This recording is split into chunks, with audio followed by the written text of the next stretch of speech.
Bon, alors, l'effet Sagnac, qu'est-ce que c'est? C'est une expérience que je vous mets dans le descriptif en dessous. Ça prouve l'existence de l'éther. Hein, c'est un effet, Sagnac il a fait son expérience, vous verrez les petites billes, les petites boules qui... On voit qu'il y en a une qui est déviée, donc il prouve l'existence de l'éther. Ensuite, je vous mets l'expérience de Michelson et Morley.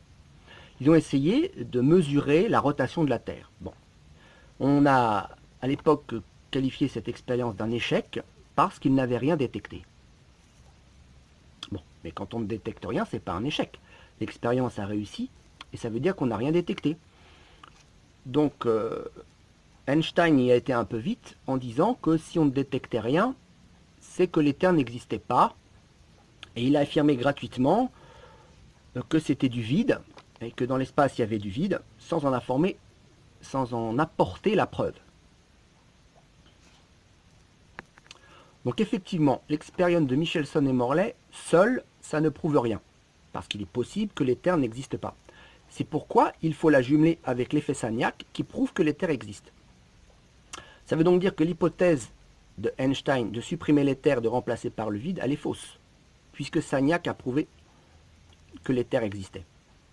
Ça veut tout simplement dire que le système de l'expérience Michelson-Morley a donné la preuve qu'on est sur un système stationnaire, puisque le système Michelson-Morley n'a détecté aucun mouvement.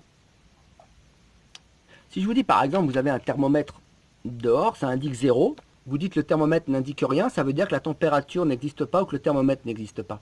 C'est stupide, c'est pourtant ce qu'a fait Einstein. Enfin, il n'est pas si stupide que ça. Il a voulu amener les conclusions dans son sens pour valider sa théorie de la relativité sur ce point-là. Si je vous dis un compteur Geiger qui détecte la radioactivité, vous vérifiez d'abord qu'il fonctionne avec quelque chose de radioactif. Ensuite, donc il fonctionne, vous le mettez dans une pièce et il détecte 0 radioactivité. La conclusion de Einstein, par rapport en parallèle avec Michelson et Morley, ça serait de dire la radioactivité n'existe pas, hein, ou le compteur Geiger n'existe pas, ou la radioactivité n'existe pas parce que le compteur ne détecte rien. Non, la radioactivité existe et dans cette pièce, le compteur Geiger ne détecte rien. Pareil, Michelson et Morley, l'éther existe. Le système de l'expérience Michelson-Morley a détecté par l'éther qu'il n'y avait pas de mouvement sous nos pieds. Donc on est dans quelque chose de stationnaire.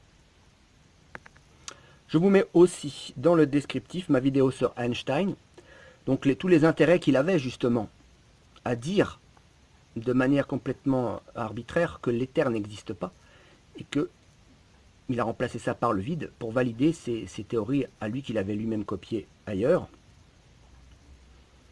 Donc quand on comprend l'intérêt des gens qu'ils ont à faire les choses, ça devient plus clair.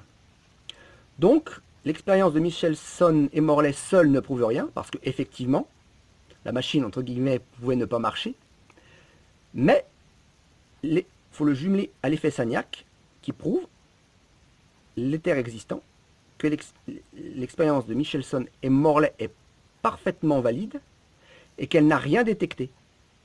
Elle n'a détecté aucun mouvement terrestre.